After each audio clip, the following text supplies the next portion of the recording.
Hello, Facebook ads people. I'm Konstantinos, and this is the Facebook ads breaking news podcast. Hello, guys. Podcast 83.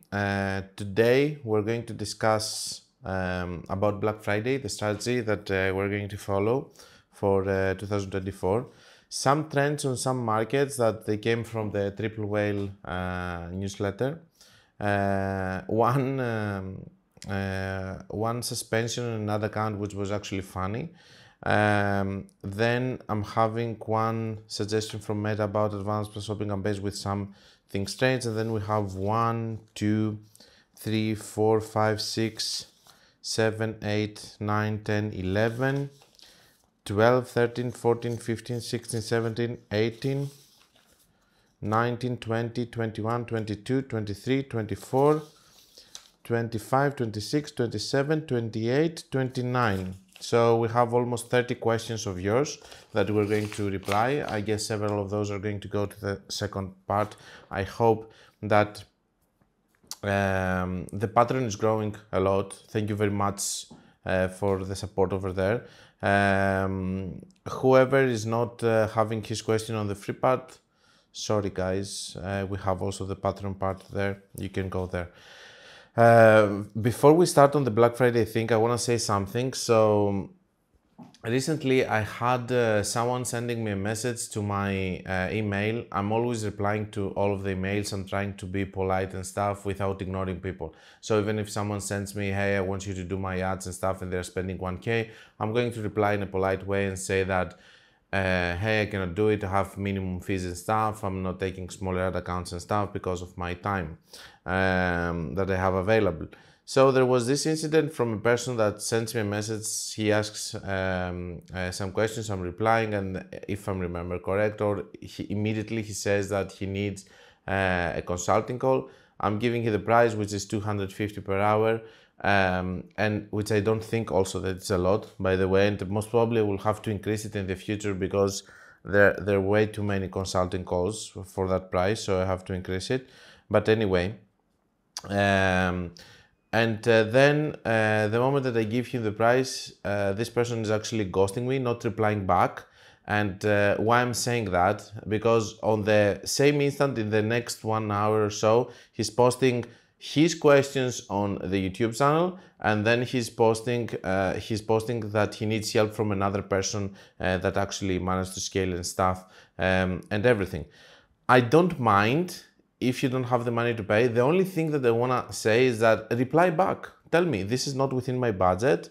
I don't want to do it for this and this reason. I'm not going to stop answering your questions because I want to get 250 from you. But you have to understand that in the same way that I'm respecting your time and I'm replying back, you have to reply also back. So I got pissed off. I told him in the messages that this was not okay and stuff. And he told me, relax, take a deep breath. I only didn't reply after 24 hours.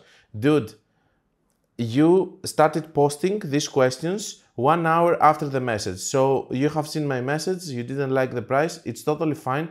Just reply back in the same way that I'm respecting your time. You have to respect my time, and you have to reply back and being polite and say that I don't wanna do it because of the pricing.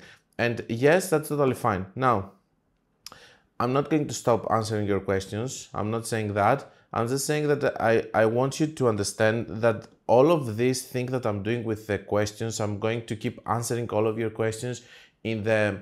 I'm trying to be also fast, to answer as fast as I can and all of that. And I'm doing that all day long. And there are way too many. And I'm going to keep doing it for as long as I can. And I can actually control it because of time, because of the free time that I have. All I'm asking is to respect it, okay? Don't abuse it, you know? Don't go and just, because I'm replying fast, you're answering another 10 questions, you know, like that. Understand the question that can be answered with text, and the question that can be answered with a consulting call or here on the podcast, for example. If you're asking something super complex, most probably I won't be able to reply through a text message and actually confuse you even more. That's all. Now that we solved it, let's go and let's move to Black Friday. All I'm asking is to respect my time in the same way that I'm respecting you and I'm answering, okay? First of all, about results. Yesterday, 2nd of October, I'm video shooting this on the 3rd of October. It was one of the worst days that I have seen in the previous 30 days or for some long time. I hope that it's not going to be a downfall. But for sure, September was an actually decent month. August was amazing. And now October, maybe, I hope we're not going to start seeing higher CPMs because of that, of the elections. But yesterday was actually a bad day, so I'm going to keep monitoring it, and I hope that's not going to be the start of a distress period. Now, in terms of some trends over here that I'm having from 23rd September to 29th, this is coming from the Triple Whale. Clothing is up to 2.23 increase in CPA, and we have electronics 5.88% decrease in CPA, so electronics have decreased. Pet supplies plus 10.59% increase in CPM, but they also have an increase in ROAS plus 2.47%, and we have home and garden, which is plus this is on Google Ads, plus 80.16% increase in CPA, 7.82 decrease in ROAS. So it's a total disaster for home and garden. And then there's some things from TikTok that you can see over here. So for our Black Friday strategy, nothing has changed in a dramatic way, except from the fact that we have the elections and all of that. Since the previous year, the 2023 strategy. So if you want something more detailed, you can go and you can watch the video for Black Friday 2023 strategy. I'm going to do another one for 2024, but more of having a video with 2024 instead of 2023. The situation is the same. Basically, as we have analyzed the daily loop theory, the last video was actually really good in the daily loop theory because I was actually, and I'm going to make another one actually with the daily loop theory, because if you remember in this video, I'm showing for 1 month what happened. Now I will show you after that period I stopped and I went back to one campaign with this budget, so it's working much better without scaling, of course. It's going to be really interesting to see that it came back to normal numbers after that because of the spend. So that proves again that we cannot scale whenever we want, and we have the daily loop theory. You can watch the videos about how you can break the daily loop and you can actually scale a little bit more. One of the things that it's the most aggressive way of actually scaling is the attack periods. Attack period was the first quarantine month that we had, and every Black Friday is an attack period, because in these periods the demand is higher from the supply. So more and more people buy things, and we have very good promos and stuff, but at the end of the day the volume is higher, so we're getting even better ROAS even while we're having promos in most cases. Now, the strategy is very simple. Most of the people, they like to run ads for Friday and then for Cyber Monday, and that's it. The whole concept of running ads only for 1 or 2 or 3 days when the promotion is actually happening is completely wrong, because you are actually leaving money on the table. Let me tell you how I see it. You are starting building campaigns which are evergreen campaigns, and you are starting scaling, even with some losses in some cases, up to the point that you're going to start your your early access Black Friday ads. Don't forget that here you need to do ads that are going to be Black Friday, Cyber Monday, so that you won't have to close them after Friday. So it's going to be BFCM promo for your creatives. You're going to have over there some evergreen campaigns that you're building in the meanwhile. So let's say that you're spending 100K. You have to reach spending 150 or 200K in order for you to push by October, in order for you to push on November to 300K, 400K. After that point, you're going to try to reach again to the point of spending 300K 2 or 3 or 4 months after the Black Friday ends. But how are we going to do that? The way that you're going to do it is that, and that's why we're also scaling before, is that you are going to try to have evergreen campaigns that are working with the ways that we're saying, with different creatives, with different aspects and all of that. And they're going to be evergreen campaigns. And you're going to start running them before the Black Friday so that they can get boosted with the results of the Black Friday and they can get so much data inside. You're starting some campaigns on October, some campaigns that start on November. By the middle or 20th of November, you should start your Black Friday ads as early access so that you can start generating results into these campaigns so that you can be more aggressive with them. The evergreen campaigns are not going to be scaled, or even if they're going to be scaled during that period, they're going to just take a very small increase on the budget, but you're going to be extremely aggressive by increasing budgets to the campaigns that they're Black Friday ones. So the evergreen campaigns are staying there because we want them to survive the period of Black Friday, and we don't want them to just, be scaled so aggressively that they are going to have a problem after Black Friday. But we're going to be aggressive in our scaling on the Black Friday ads. Of course, the more experience you have with your ad account on Black Friday, the better you can understand how you can be aggressive. Remember, you don't touch the evergreen ads that you have created before and you're scaling, and you're only scaling your extra spend, and you can actually calculate how much extra is going to be because of your Black Friday, Cyber Monday promotion campaigns. So you have dedicated campaigns only for that. And by aggressive, I mean that these are periods that there's no 20% rule or that. No, you just go in a much more aggressive way. You go on Wednesday, for example, you go from 300 to 500. Then you go from 500 to 800. And when the Friday comes, you go from 1,000 to 2,500, or 2,000. You can do this kind of aggressive things. Then you drop a little bit on these campaigns during weekend, and then on Cyber Monday you are hitting again, and you are scaling again. And then some people keep it for one more day, for Tuesday, and then it ends. You're closing all of your promotion ads, but you are left with your evergreen ads that you have built from before, and they have so much data to help you go through the period of December and survive also the last 7 days of December, which are actually bad. Meta actually calls this Q5, and they tell you that you have to spend more money on that period because nobody else is spending and you can make more sales. I never bother on that period to spend more money. I just try to survive on that period. But yeah, this is the Black Friday strategy. Basically, building evergreen campaigns before, maintaining them even with a small loss because you're going to recuperate all of that on November. I know that a lot of you're not going to do it, but some experienced advertisers understand what I'm talking about. And then do your extra push with your Black Friday ads, or with cost cap ads. If you have one campaign which is actually spending on the side, cost cap can be also another aggressive way that you can use, because we don't care about cost caps, because you can just increase or decrease their budget without any consequences. It's a cost cap after all. So that's the situation with Black Friday strategy. One note to that: it's going to be an extra difficult period because all of the things that we're discussing now, by the way, these are not theories, these are things that have been tested across our accounts, and I have videos on these things.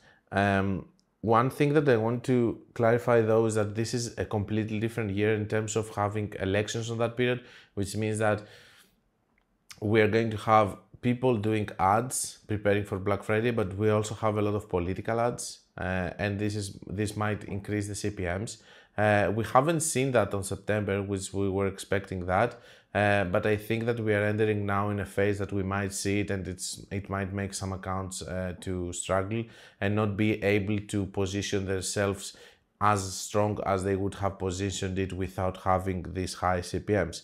On the other hand though, and this is another thing that I have to say, is that if you're having an ad account of 500k, 600k, 700k, 1 million per month spent, these ad accounts in this period they are going to struggle. They might even release some of their spend if they're not experienced, or if they don't have the budget, or they have other problems. This is maybe an opportunity for other accounts that are smaller, because when you have negative days on another account that's spending 1 million per month, then it's a lot of money. But when you're having negative days in another account which is spending 40, 50K per month, then it's not a lot, and it's something that the business can actually absorb.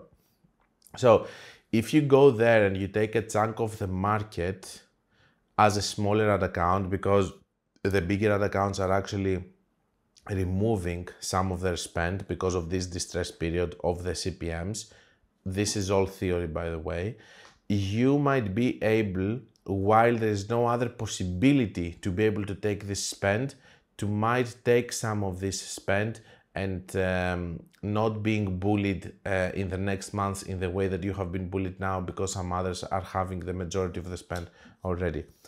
It's a little bit of deeper thing. I hope that it makes sense for some of you that you are having smaller accounts, and maybe you can do a push on that period in order for you to be able to take some budget from the big whales out there in your niche.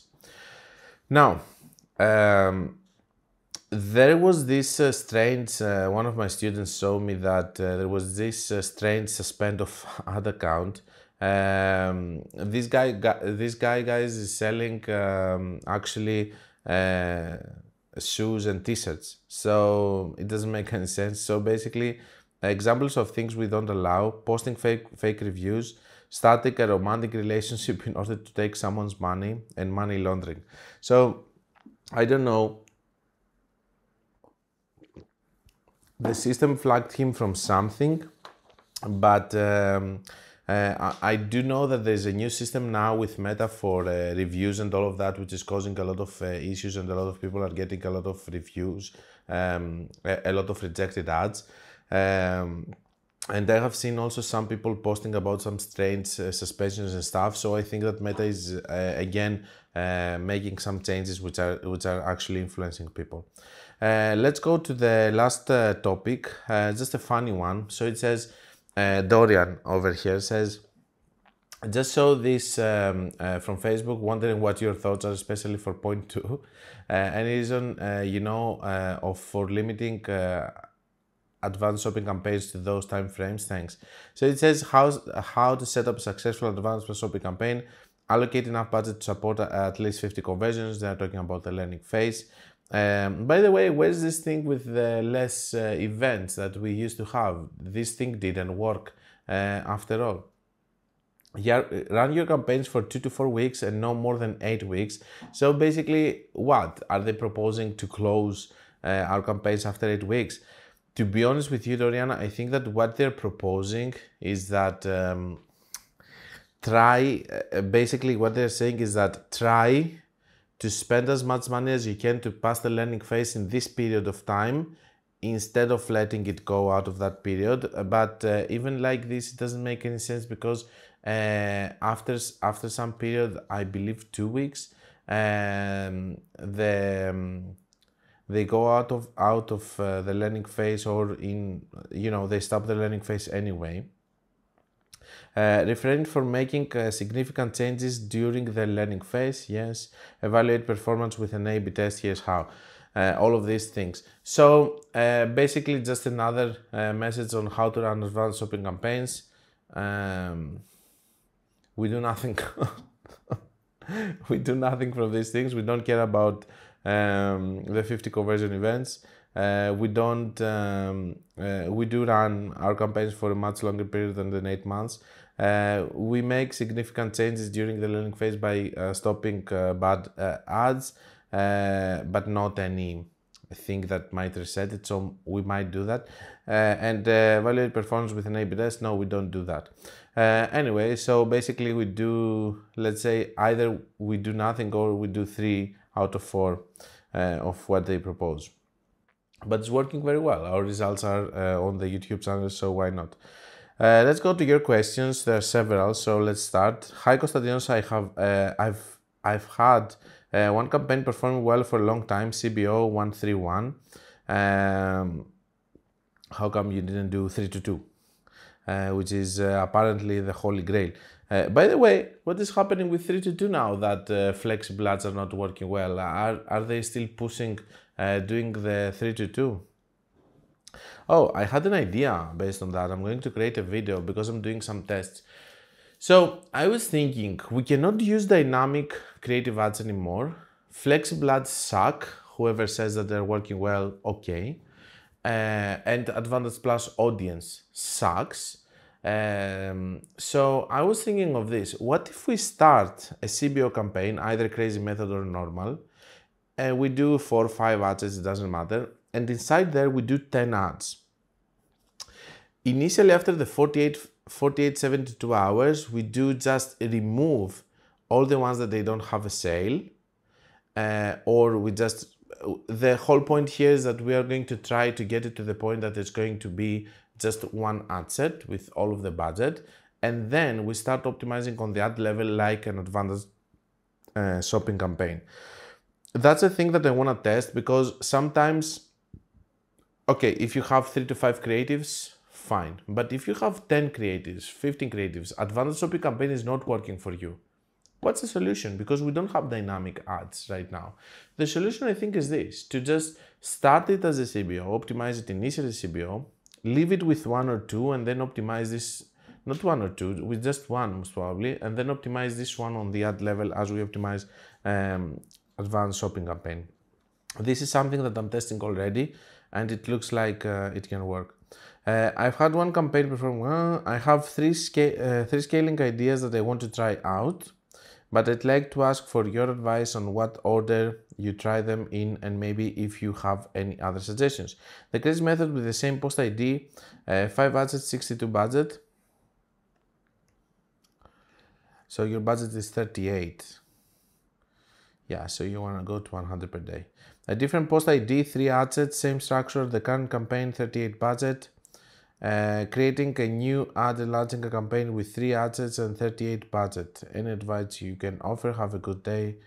We haven't talked in ages. Hi, Edward. So the way that I see it is such a small scale, going from 38 to another 38 or to 100 in total. It's objective leads. So I think that all of these 3 could work, and it's a very small spend to even discuss it. Now, if you ask me which one I would prefer, because I'm more aggressive, I would prefer the crazy method, I guess, in the first option, just so that you can start spending some decent amount of money. Next one. What ad set structure is working well for US right now? I do reply, come on, man, there's no answer to that. Each ad account is different. Don't think like this. So there's not a specific structure that's working across ad accounts in US.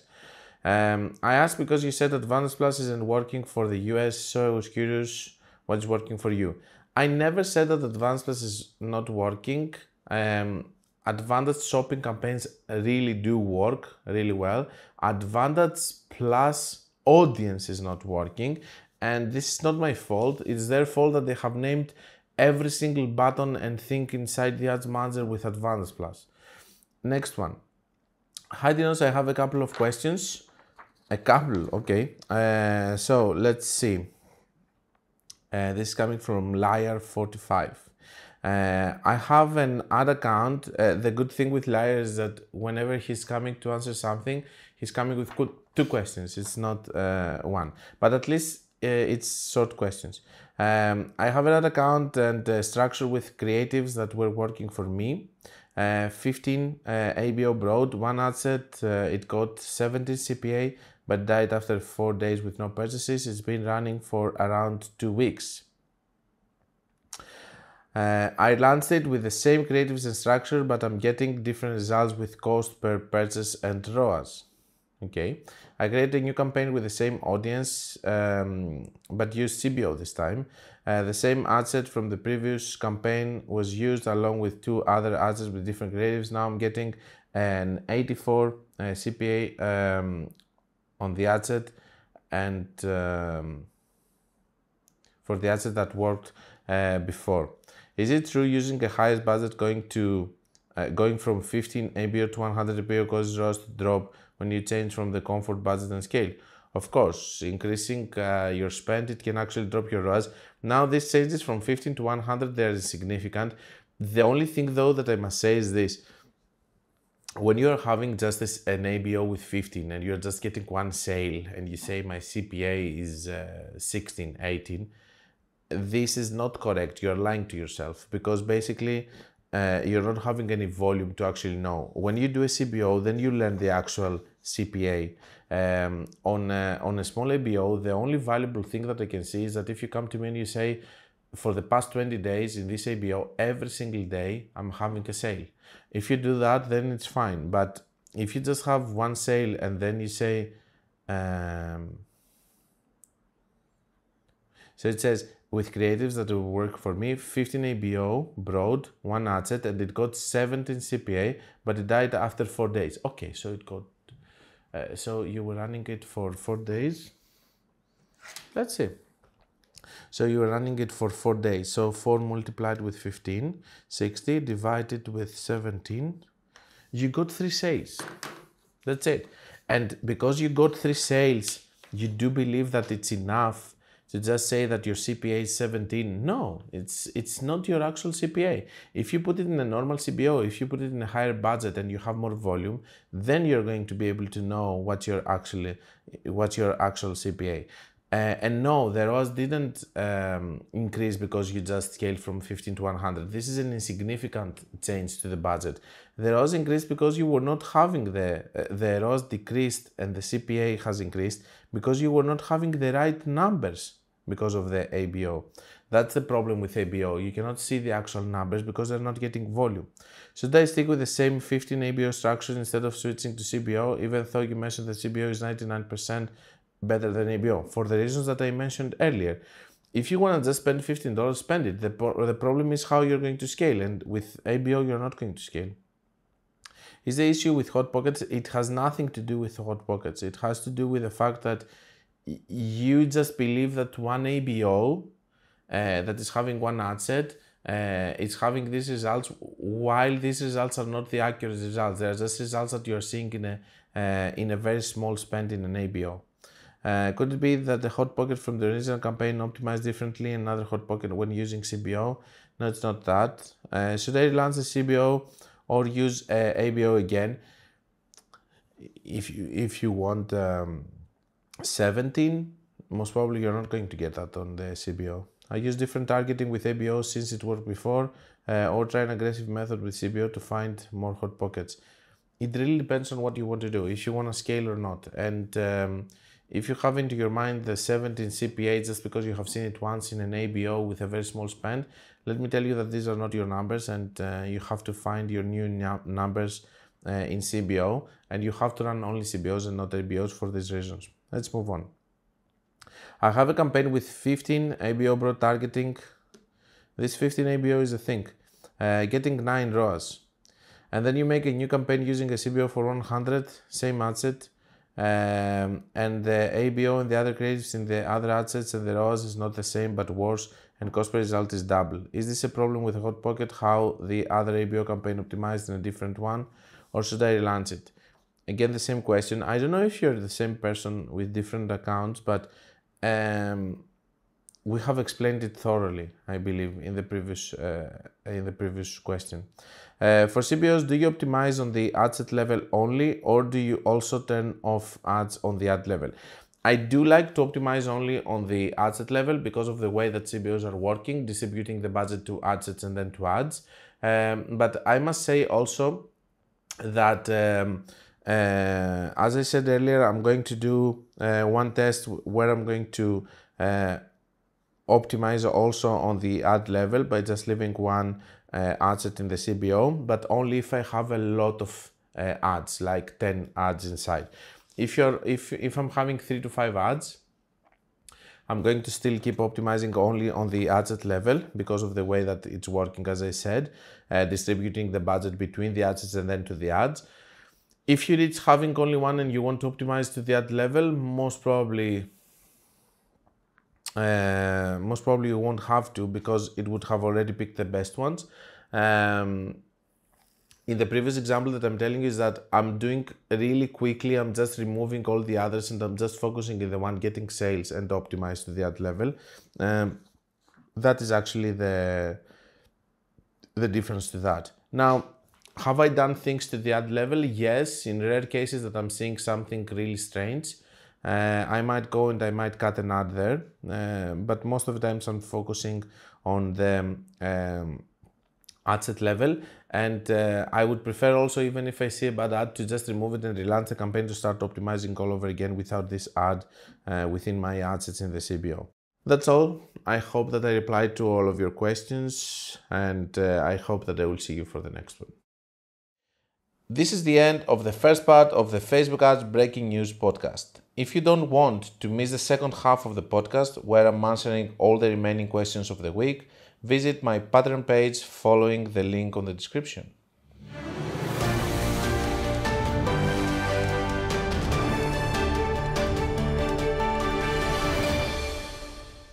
This was the Facebook Ads Breaking News podcast. Like it or not, it is what it is.